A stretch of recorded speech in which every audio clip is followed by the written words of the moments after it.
우리 주신 그 생명의 복음과 그 사랑을 생각할 때 우리 남은 생에 가장 중요하게 생명을 가치를 발견하게 하시고 그 복음을 위하여 복음 때문에 달려갈 수 있는 우리의 남은 여정이 될 수 있도록 인도하여 주옵소서. 그래서 아버지 하나님, 우리 후대에게 우리에게 주셨던 정확한 그리스도의 복음과 그리고 우리에게 주셨던 성경적인 전도운동의 그 축복이 그대로 전달되어 더 큰 믿음의 제자와 후대로 설 수 있도록 주님이 역사하시고 인도하여 주옵소서. 그래서 마음껏 하나님 주신 그 응답과 복음의 증인으로 237개 나라와 5천 종족을 살리는 주인공으로 우뚝 설 수 있도록 축복하여 주옵소서. 감사드리며 예수 그리스도의 이름으로 기도합니다. 아멘.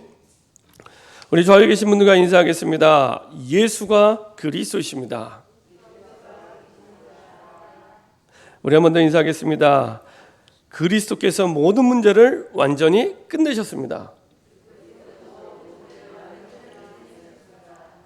우리 한 번 더 인사하겠습니다. 이 사실을 후대에게 전달해야 됩니다. 네, 그러시면 됩니다. 우리 후대에게 학교도 다니게 하고 학원도 다니게 하고 그리고 모든 걸 다 해줘도 이 사실을 전하지 않으면 사실은 실패하는 인생입니다. 아무리 똑똑하고 아무리 훌륭해도 예수가 그리스도라는 성경적인 복음, 그렇죠? 그리고 그리스도 안에서 모든 문제가 끝났다는 이 사실이 전달되지 않으면 다 끝났는데 안 끝난 것처럼, 그리고 불신자처럼 사실은 문제를 만나고 시험을 당하면 혼란스러워하고 고통을 당하고 힘들어하게 됩니다. 특별히 오늘은 그 예수님이 우리에게 가르치신 세 가지가 있는데요. 그 이전에 우리가 지금 계속해서 산상보훈, 예수님께서 제자 무리를 데리고 산에 올라가셨을 때 가르쳤던 보석 같은 가르침, 공생애를 시작하면서 가르쳤던 내용들에 대해서 계속 우리가 확인하고 있습니다. 그 흐름을 살펴보면 처음에 공생애를 시작하면서 가장 첫 번째로 하신 일이 마귀에게, 그것도 성령의 이끌림을 받아 마귀에게 시험 받으신 일이었습니다. 그러면서 시험을 받으시면서 그 시험에 대해서 변론하거나 말하거나 변명하지 않고 싸우지 않고, 사실은 싸움의 대상이 됩니까? 마귀가 어떻게 하나님하고 싸움의 대상이 됩니까? 근데 시험을 받으시면서 이제 이기십니다. 세 번의 시험을 이기십니다. 육신적인 부분, 이제 마음, 정신적인 부분, 영적인 부분 이기시는데 어떻게 이기시냐? 하나님의 말씀으로. 그래서 마태복음 4장 4절에 여호와의 입에서 나오는 모든 말씀, 그 말씀 세 번을, 또 이 말씀이 새로운 말씀이 아닙니다. 갑자기 예수님이 이 번개처럼 스쳐 지나가서 떠오른 말씀을 전한 게 아니고 구약 성경에 이미 주어진 말씀, 그 가운데서도 유대인들이 너무 잘 아는 신명기의 말씀 세 구절을 가지고 시험을 이기십니다. 딱 말씀 세 번. 그렇죠? 근데 이 마귀도요, 말씀을 가지고 시험을 하죠. 말씀을 알고 그걸 잘 빚고 와서 이렇게 시험을 합니다. 다 안다는 얘기죠. 시험을 이기게 됩니다. 말씀을 이기게 됩니다. 그래서 어떤 문제가 와도, 어떤 시험이 와도 이렇게 이기셔야 됩니다. 딴 걸로는 이길 수 없습니다. 이렇게 이기셔야 됩니다. 말씀으로. 변명할 필요도 없고 불평할 필요도 없고 말씀으로. 그렇죠? 말씀으로. 우리에게 모델로 보여주셨죠. 그래서 사람이 떡으로만 살 것이 아니요. 사람들이 다 떡으로 살고 있으니까. 떡이 기준이 됐습니다. 세상에. 떡으로 살고 있으니까. 떡으로 산다고 생각을 하고 있어요. 사람이 떡으로만 살 것이 아니요. 떡이 필요한데 기준은 어디 있냐? 여호와의 입에서 나오는 모든 말씀. 그 말씀으로만 시험을 이기고 말씀으로만 문제를 이길 수 있습니다. 자, 더 중요한 건 시험 너머에 예수님이 이 땅에 오신 더 중요한 목적이 있죠. 시험을 해결하는 게 예수님의 목적이 아닙니다. 그죠? 우리가 문제를 만나면 이제 헷갈리게 됩니다. 이 문제 해결하는 게 목적인 것처럼. 아닙니다. 시험을 허락하신 하나님의 뜻과 계획이 있습니다. 그것을 발견하는 게 하나님의 목적입니다. 그 시험 너머에 하나님의 중요한 계획이 있습니다. 전능하신 하나님이 그 시험을 얼마든지 막을 수 있었는데 안 막으시고 허락하신 하나님의 계획이 있죠. 그 계획을 두고 하나님이 인도하고 계십니다. 자, 그리고 나서 첫 번째 설교를 하십니다. 첫 번째 설교를 하시는데 설교 주제가 뭐냐? 복이 뭐냐? 세상 사람들이 복 받으려고, 복 얻으려고 돈 벌고 있고 공부하고 있고 일하고 있고 이렇게 살아가고 있는데 도대체 그 복이 뭐냐? 이거 질문하신 겁니다. 그럼 나에게도 이렇게 질문하셔야 됩니다. 나에게 진짜 복이 뭘까? 나에게 진짜 복이 뭘까? 그렇죠? 나에게 조금 더 쉬운 말로 표현하면 나에게 진짜 행복이 뭘까? 한번 확인해 보시면 됩니다. 확인하는 방법 간단합니다. 한번 그대로 한번 이거는 머릿속으로 대충 생각하지 마시고 중요하니까 써보세요. 그래야 객관적으로 내 자신이 발견이 됩니다. 자, 4가지로 한번 써보세요. 하나, 첫 번째는 내가 언제 가장 지난 한 주간 동안 한 달 동안 기뻐했는가? 지난 한 주간 동안 한 달 동안 뭐 때문에 제일 기뻐하셨습니까? 그걸 나는 복으로 생각하고 있습니다. 예수가 그리스도 모든 문제 해결자 그리스도가 우리의 복인데 복음이 우리의 복인데 그래서 하나님의 나라를 세우는 영적 기쁨이 우리의 참된 행복이고 복인데 내 마음은 거기에 가 있는 겁니다. 지난 한 주간 동안 한 달 동안 되게 내가 너무 행복해서 웃고 기뻐했던 그게 뭐 때문에 행복했습니까? 그겁니다. 그게 진짜 하나님의 나라를 세우는 영적 기쁨 때문인지 아닌지 꼭 확인해 보시기 바랍니다. 두 번째, 지난 한 주간 또는 한 달 동안 내가 뭐 때문에 눈물을 흘렸는지, 드라마 보다가 눈물을 흘렸는지, 아니면은 억울한 일을 당해서 눈물을 흘렸는지, 아니면은 천하보다 귀한 한 생명이 돌아와서 너무 행복해서 눈물을 흘렸는지, 그렇죠? 아무 때나 우리 눈물을 흘리지 않잖아요. 거기에 내 행복을 두고 살아가는 겁니다. 예수는 그리스도 모든 문제 해결자인데 내 행복을 거기에 두고 살아가고 있는 겁니다. 그렇죠? 꼭 기록을 해서 확인해 보시기 바랍니다. 세 번째, 이제 물질 있는 곳에 마음이 있잖아요. 그러면 지난 한 주간 동안, 한 달 동안 내가 돈을 어디에 제일 많이 썼는지, 그렇죠? 내 마음이 거기 있는 겁니다. 그렇죠? 아무데나 우리 돈 쓰지 않잖아요. 내 마음이 거기 있는 겁니다. 내가 이 돈을 이만큼 쓰면 행복해질 거야라고 거기에 돈을 쓴 겁니다. 그렇죠? 그래야 좀 객관적으로 나를 바라보게 됩니다. 거기서 시작해야 됩니다. 내가 어디에 돈을 썼는지. 자, 또 한 가지.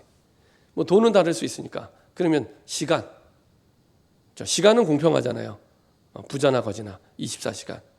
우리는 중요한 것에 그 시간을 투자하고 내가 가치 있다는 곳에 내가 행복할 것에 시간을 투자하잖아요. 그럼 내가 시간을 어디에 가장 많이 투자하고 있는지. 지난 한 주간 동안, 한 달 동안 매주마다 예수는 그리스도 모든 문제 해결자라고 말은 하고 있는데 내 마음은 그곳에 가 있습니다. 거기서부터 시작하시면 됩니다. 그렇죠? 거기. 그렇죠? 뭔가 나의 시간을 빼앗고 있는 거기에서부터 시작하시면 됩니다. 예수님이 복이 뭐야? 행복하려고 지금 살아가고 있는데, 행복하려고 돈을 벌고 있는데 수많은 철학자들이 행복이 뭔지 질문하다가 죽었는데 도대체 행복이 뭐야? 이 질문하시는 겁니다. 하나님 나라를 세우는 영적 기쁨, 여기에 우리의 참된 행복이 있습니다. 혹시 이게 잘 느껴지지 않는 분은 내 입을 벌려서 정말 복음이 없는 불신자에게 복음 한번 전해보세요. 네, 영접 안 해도 돼요. 안 해도 돼요. 그렇죠? 그게 실제적인 내 영적 상태고요. 그리고 거기서 시작하시면 됩니다. 거기서 시작하시면 됩니다. 그렇죠? 내가 불신자에게 복음 전하는 게 힘들다. 내가 지금 매주 예배 드리고 있는데 힘든 영적 상태구나. 다 같이 모여서 예배 드릴 때는 잘 몰라요. 그렇죠? 중요한 영적 활동을 두고 내가 인도받을 때 이게 내 영적 상태구나 생각하시면 됩니다. 복음 전하는 게 너무 설레고 기대가 된다. 설레이는 영적 상태. 그렇죠? 그대로입니다. 하나님 우리의 정체성을 어떻게 하나님이 정해주셨냐? 너희는 빛이야. 복음받은 너희는 빛이야. 복음받은 너희는 세상에 썩어지는 것을 치유하고 바꿀 수 있는 썩지 않게 하는 소금이야. 그래서 세상이 문제가 많고 썩어질수록 사실은 우리가 하나님 앞에 회개하고 돌아봐야 됩니다.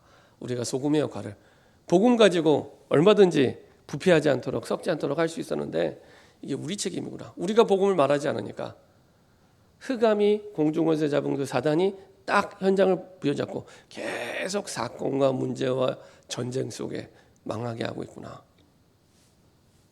그렇죠? 그래서 일어나 빛을 발하라. 그렇죠? 빛이 되라가 아닙니다. 뭔가 준비되면 해야지 아닙니다. 얼마든지 지금도 할 수 있습니다. 내 마음과 생각의 틀에 딱 갇혀서 내가 못하게 자꾸만 불신앙하는 거지 아닙니다. 일어나라, 빛을 발하라. 그렇죠? 얼마든지 복음 전할 수 있습니다. 지난번에 말씀드린 대로 내가 오늘 예수님을 영접하고 구원받았다. 구원받은 복음 있잖아요. 우리 주보. 죽을 때까지 전도해도 사실은 다 복음 못 전할 만큼 이 복음을 모르는 사람이 너무 많아요. 수십억입니다. 수십억. 그러니까요. 오늘부터 내가 오늘 예수님 영접했다. 오늘부터 내가 선교사입니다. 오늘부터. 그렇죠? 뭔가 준비해서 되는 게 아니라 우리가 할 수 있는 범위 안에서 얼마든지 생명사일 수 있습니다. 일어나라, 빛을 발하라. 너희는 빛이다. 너희는 소금이다. 말씀해 주셨고요. 그리고 나서 이제 5장 6장 7장 말씀하시면서 먼저 할 것 3가지를 말씀하십니다. 여기서 포인트는 뭐가 있냐? 먼저입니다. 먼저가 포인트입니다. 왜냐? 사단은 우리를 속이는데 어떻게 속이냐? 교묘하게 우선순위를 빼앗아요. 우선순위를 빼앗아요. 우리는 내가 가장 중요하다는 것에, 내가 가장 가치 있다는 것에 먼저 합니다. 그렇죠? 그래서 영적인 우선순위를 빼앗아서 다른 걸 먼저 하도록, 그래서 자꾸만 우리 영혼이 황폐해지도록 만들어갑니다. 그래서 신앙생활은 우선순위 싸움입니다. 우선순위 싸움. 그래서 영적인 우선순위를 정해놓고 나머지 일들을 채우는 겁니다. 우리가 직업이 있는 사람들은 다 자기 각자의 직업이 있잖아요. 그거는 사실은 하나님 보실 때는 우리는 주업이라고 생각하시면 부업. 하나님이 원하시는 주업은 따로 있습니다. 세계복음화를 위한 전도자의 여정을 걸어가는, 이것이 우리의 주업입니다. 그러니까 주업을 먼저 정해놓고 그리고 우리의 부업을 정하는 거잖아요. 근데 이게 다 거꾸로 돼 있습니다. 시간이 흐를수록 다 거꾸로 돼 있습니다. 주업이 부업처럼 해도 되고 안 해도 되는 것처럼. 그렇죠? 그거 3가지를 얘기하시는 겁니다. 그거. 복이 무엇인지 사람들의 복의 개념을 완전히 바꿔주시고, 그리고 그 속에서 먼저 해야 될 것 3가지. 거꾸로 하고 있기 때문에 그 3가지를 말씀하십니다. 그런데 가장 첫 번째 먼저 할 것, 예배입니다. 예배입니다. 그렇죠? 예배를 두고 모든 삶을, 대부분 우리 청소년들이나 대학 청년들, 뭐 어른들도 그렇지만은 청소년 대학 청년들은 주일날 아침이 거의 쥐약 같은 시간입니다. 못 일어나요. 왜냐? 이게 그 붉은 불토를 보내셨기 때문에 주일날 아침에 일어나는 건 세상에 그 어떤 것보다도 힘든 일입니다. 천하장사도 못하는 게 있잖아요. 이게 내려오는 눈꺼풀은 막을 수 없답니다. 천하장사도. 이게 굉장히 청소년, 대학 청년들에게는 다 마찬가지겠지만은 어려운 일입니다. 그 친구들 얘기합니다.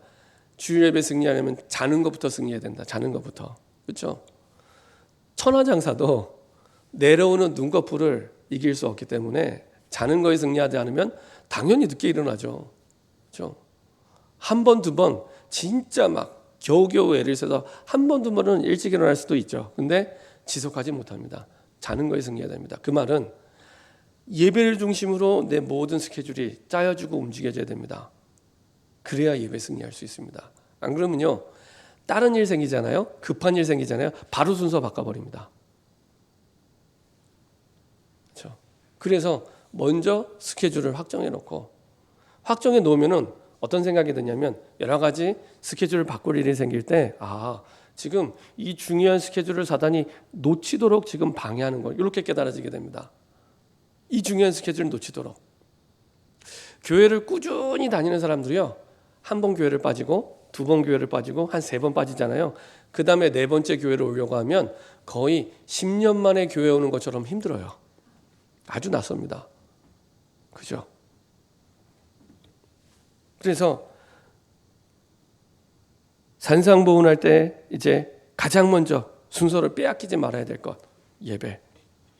그래서 마태복음 5장 1절부터 12절, 잘못된 복이 무엇인지를 알려주고 그 복을 누릴 수 있는 통로가 예배임을 알려주고 있고요. 잘못된 복 속에 있으면 계속되는 게 뭐냐? 분쟁, 갈등, 싸움이 계속됩니다. 가짜 복에 속아서 그걸 내가 취하려고 계속 싸우게 되는 겁니다. 그게 커지면 전쟁이 되는 겁니다. 그죠? 그게 개인, 가정, 가문 똑같습니다. 그래서 예배 드릴 때 어떻게 하라고요? 마태복음 5장 24절. 형제들과 화목하고 나서 예배 드리면 됩니다. 자, 마태복음 5장 24절 한번 보도록 하겠습니다.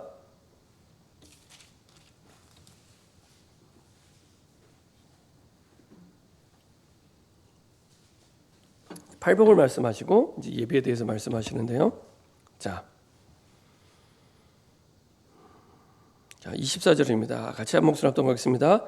예물을 제단 앞에 두고 먼저 가서 형제와 화목하고 그 후에 와서 예물을 드리라. 진짜 시험이 뭔지를 알고 복이 무엇인지를 안다면, 복음 속에 부름 맞다면 내가 지금 형제와 화목하지 못하다, 그거부터 해결하러 와서 예배드리는 얘기입니다. 그렇죠? 특히 가족, 그렇죠? 가족이 의외로 사단이요 가장 공격하는 게 사실은 두 군데거든요. 교회와 가정입니다. 교회와 가정. 그래서 교회 그리고 가정에 끊임없이 갈등, 분쟁 계속 일으킵니다. 그 화목하고 와서 예배드리는 얘기입니다. 진짜 복음이 맞다면, 내가 진짜 복음을 믿는다면, 하나님이 신 복이 정말 믿어진다면, 정말로 시험이 무엇이 시험인 줄 알고 내가 말씀으로 승리했다면 그건 먼저 화목하라는 얘기입니다. 어느 정도 화목한다니까 영적으로 소통이 될 만큼, 영적으로 소통이 될 만큼, 하나님이 내게 주신 복을 전달할 만큼, 그렇죠? 그래서 포럼이 될 만큼 포럼하고 계십니까? 나중에 3번에서 말씀드리겠지만 포럼이 될 만큼 살아있는 말씀 포럼, 살아있는 기도 응답 포럼, 살아있는 전도 포럼, 구원 포럼이 될 만큼, 그렇죠? 포럼이 되지 않으면 사실은 우리 후대에게 정확하게 신앙이 전달되기 어렵습니다. 포럼이 될 만큼 아마 쉽지 않을 거예요. 근데 그거는 내 영적 상태가 황폐한 반증입니다. 내가 지금 포럼이 안 되고 있다. 내가 지금 너무 영적으로 황폐해 있구나. 매주 와서 예배는 드리지만 나는 영적으로 황폐해져 있는 겁니다. 아주 황폐해져 있는 겁니다. 포럼이 안 되고 있다. 이상하잖아요. 하나님과 교제하는 게 가장 자연스럽고 행복하도록 그런 존재로 지음을 받았는데, 그죠? 하나님의 형상대로 지음 받았잖아요. 그 말은 하나님과 함께하는 게 특별한 게 아니라 지극히 자연스럽고 행복하도록 지음 받은 겁니다. 하나님과 교제하고 하나님과 기도로 소통하고 하나님이 주신 말씀을 듣고 말씀에 내가 반응하고, 이게 가장 자연스러운 건데 이게 지금 안 되는 거예요. 그러다 보니 가장 가까이 있는 가정 그리고 교회, 좀 더 세면 교회 식구들과 포럼이 안 되는 겁니다. 이거부터, 그렇죠? 그걸 두고 거기서부터 예배가 시작돼야 됩니다. 그렇지 않으면 매주 드리는 예배가요, 저와 이런처럼 교회를 오래 다닌 사람은 매너리즘에 빠집니다. 다 들었던 말씀, 그 말씀 갖고 그 말씀 30년째 예수는 그리스도 하고 있는데 전혀 감흥이 없고 전혀 고린도전서 2장에 말씀하신 성령의 역사가 안 나타나요. 그렇죠? 빨리 바꿔야 됩니다. 우리가 아니라 우리 후대가 죽어가는 겁니다. 그렇죠? 그래서 내가 가정에서 포럼이 될 만큼, 그리고 우리 교회 안에서 포럼이 될 만큼, 한번 잘 보세요. 살아나는 교회, 그리고 교회가 영적으로 힘 있는 교회, 가정은요 말씀이 활발히 포럼이 되고 있습니다. 잘 보세요. 그래서 성경은 뭐라고 사도행전에 표현하냐면 말씀이 흥왕하여 세력을 얻는다고, 말씀이 왕성하여진다고 이렇게 말씀하고 있습니다.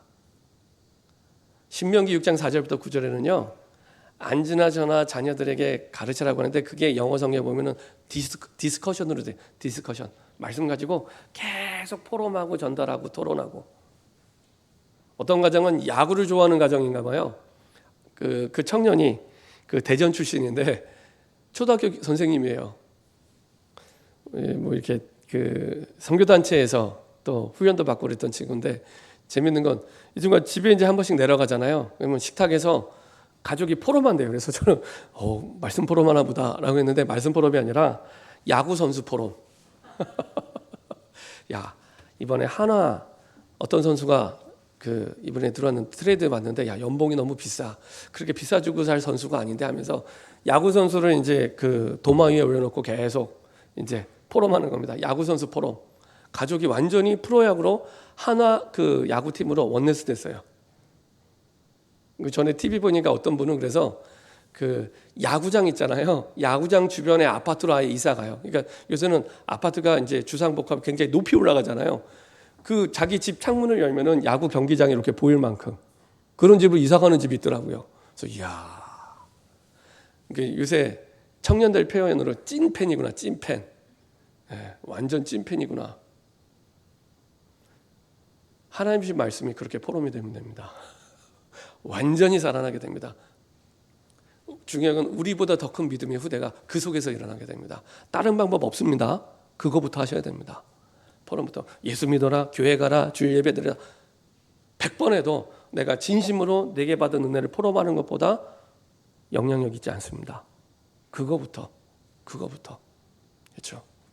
그게 우리 후대를 위해서 살리는, 우리 후대에게 신앙을 전수하는 가장 중요한 열쇠입니다.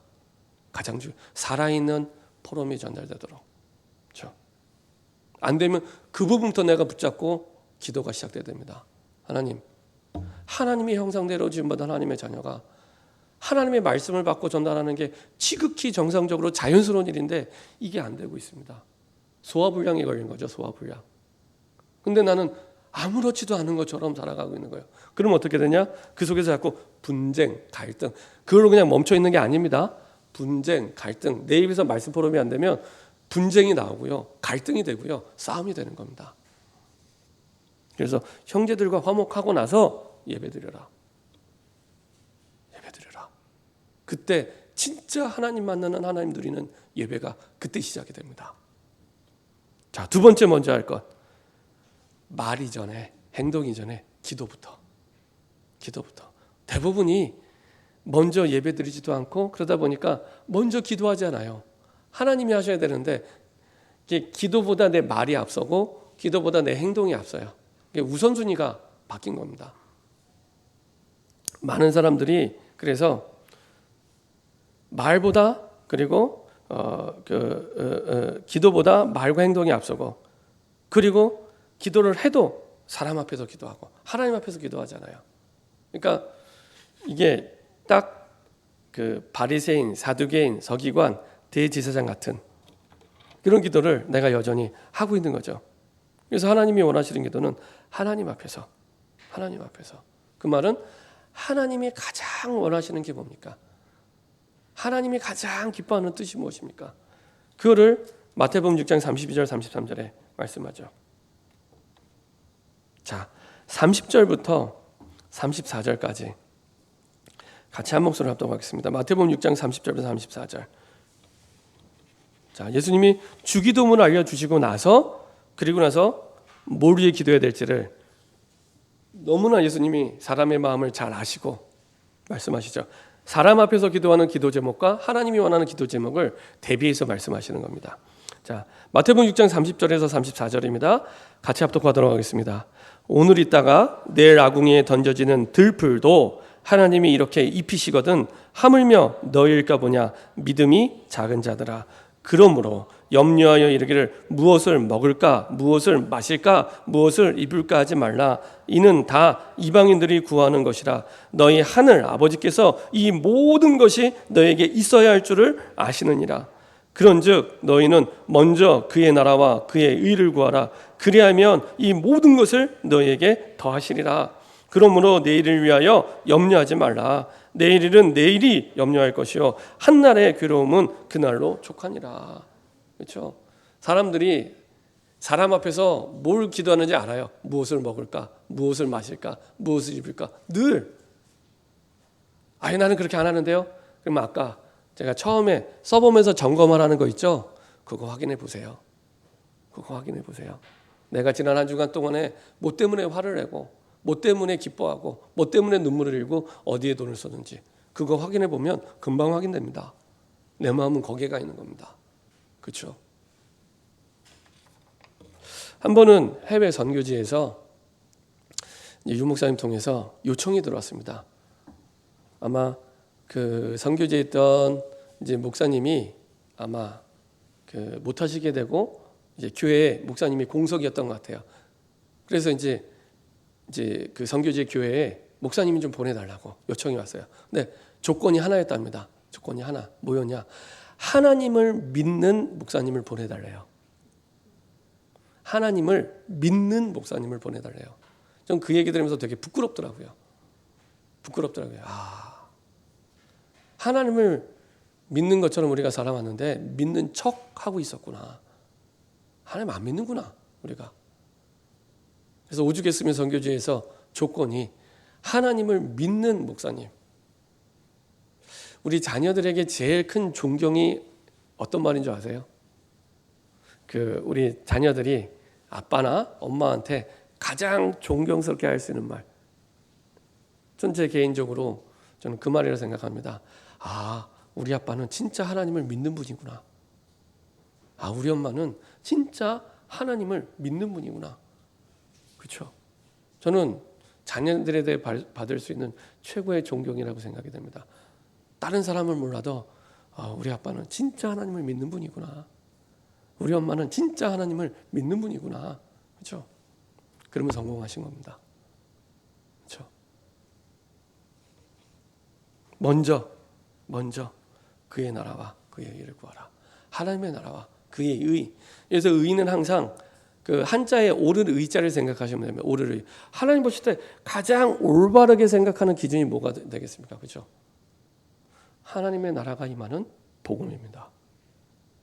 하나님이 보시는 가장 올바름의 기준은 복음에 있습니다.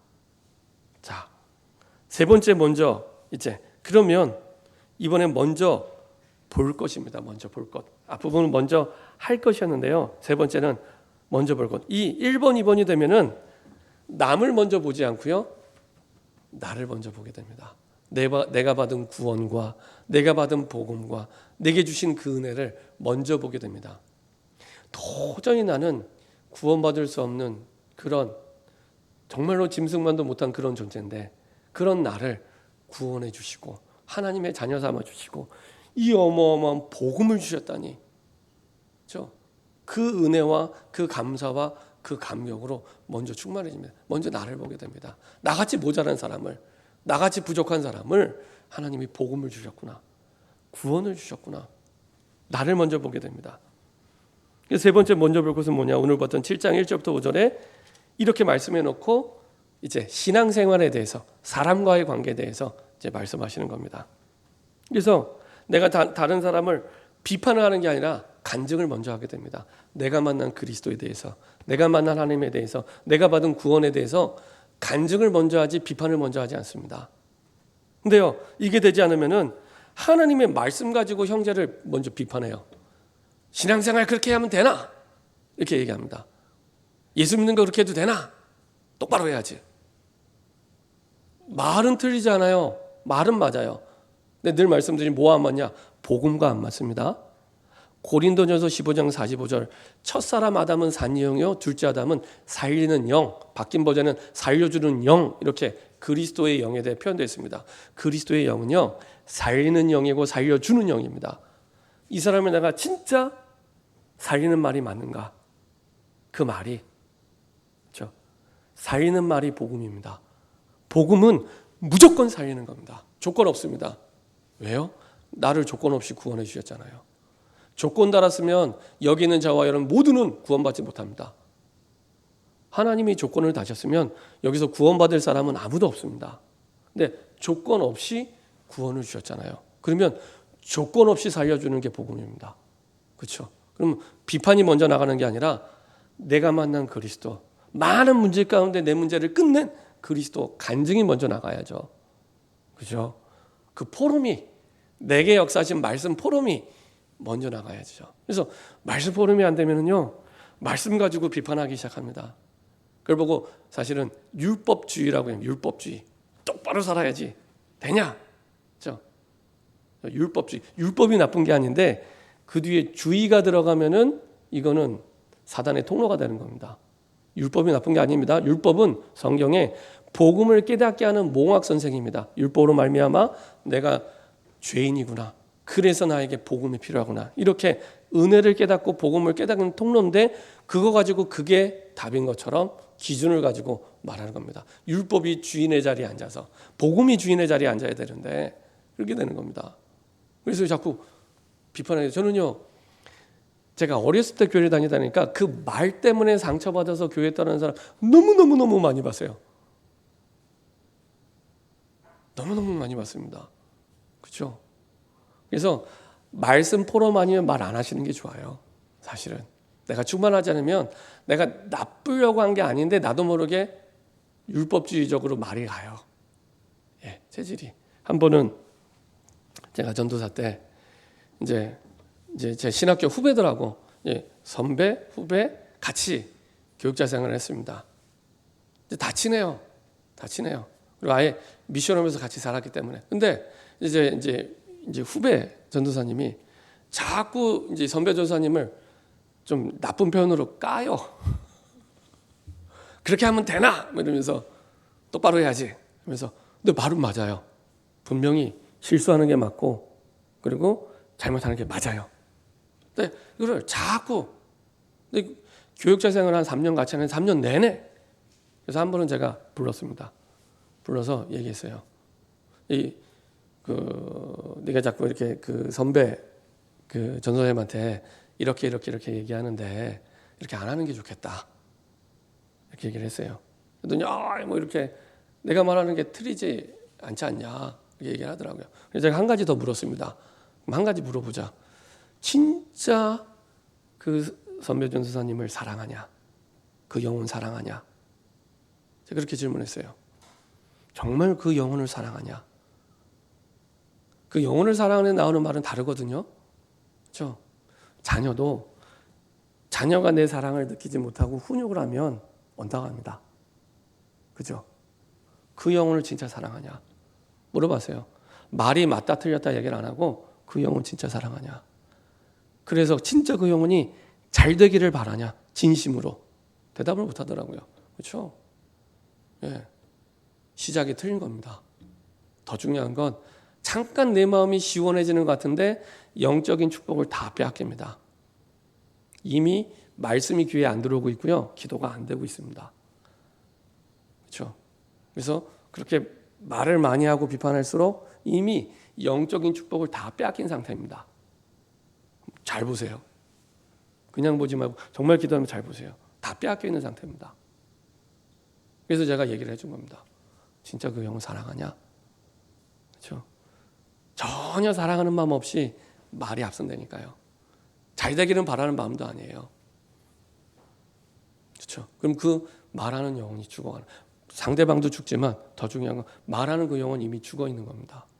그렇죠? 그거 하지 말라는 얘기입니다. 지금. 그렇게 되면 자꾸 사단이 파놓은 함정에 빠져요.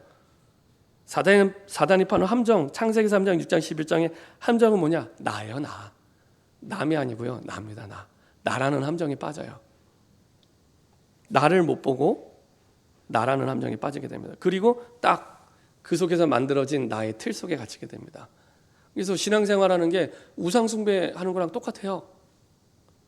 예. 기도 제목이나 내 신앙생활하는 모든 분들이 그게 사도행 13장, 16장, 19장 기복신앙처럼. 그리고 언젠가 그 올무의 덫에 내가 딱 걸리게 됩니다. 내가 걸리게 됩니다. 그래서 그 비판을 받는 대로 내가 비판을 받게 돼요. 그 헤아림대로 내가 헤아림을 받게 되는 겁니다. 그 덫에 내가 걸리게 되는 겁니다.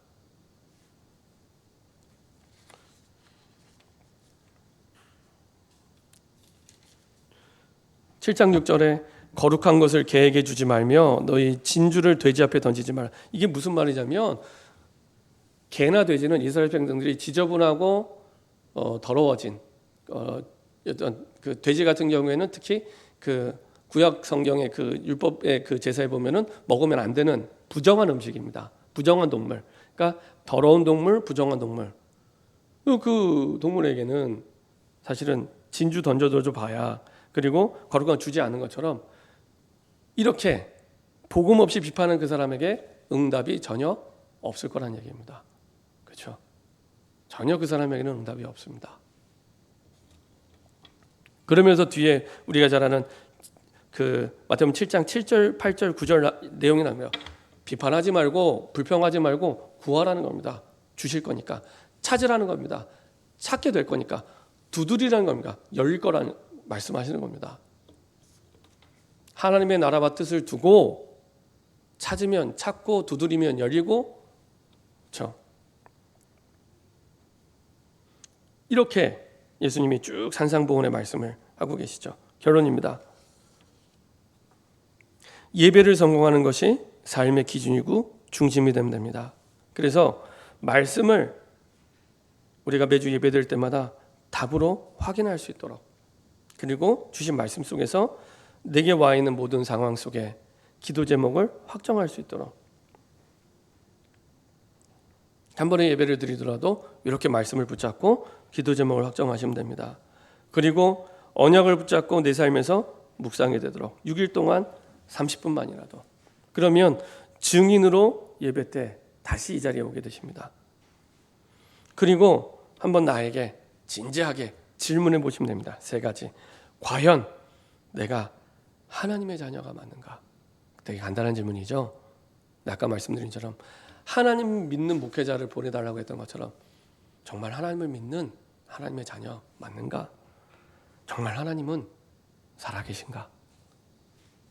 성경 말씀은 하나님의 말씀인데 믿고 기도하면 그대로 역사가 일어나는데 내게 과연 그런 역사가 있는가? 이거를 주무시기 전에 한 번만 질문하세요. 주무시기 전에 한 번만 6일 동안 질문하시고 오시면 됩니다. 진심으로 질문하고, 그리고 한번 말씀을 들어보세요. 다르게 들리기 시작합니다. 그래서 여러분들이 예수님이 산상수훈을 통해 먼저 하라고 한 3가지, 이것이 우리의 가장 1순위가 되는 새로운 시작되기를 소원합니다. 기도하겠습니다. 주님 감사드립니다. 우리가 우선순위를 놓치고 인생의 가치를 놓치고 살아갈 때가 많이 있음을 고백하게 됩니다. 전세계 237개 나라를 살려야 될 그 축복이 우리에게 와 있는데, 그 대열 속에 서 있는데 우리가 먼저 할 것이 우리의 1순위가 될 수 있도록 주님 인도하여 주옵소서. 예배와 기도와 그리고 하나님의 말씀이 가장 앞서갈 수 있도록 인도하여 주옵소서. 감사드리며 주 예수 그리스도의 이름으로 기도합니다. 아멘.